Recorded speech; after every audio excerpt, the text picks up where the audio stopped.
buttons to turn on the turn signal. The turn signal will automatically turn off once Cybertruck detects that a maneuver, such as a turn, a lane change, or an exit has been completed. Manually disengage the turn signal by pressing either control. Press here to flash the high beam headlights and open light settings on the touchscreen. Honk your horn by pressing firmly in the center of the squircle. Quickly bring up camera views by pressing the camera icon on the right side of the steering wheel. Press here to wipe the windshield once and bring up the wiper controls on the touchscreen.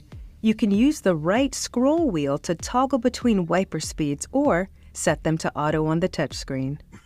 Press and hold the wiper control to wash the windshield. Use voice commands to conveniently activate features without touching the touchscreen. To initiate a voice command, press and release the microphone button, and once you hear a chime, say a command.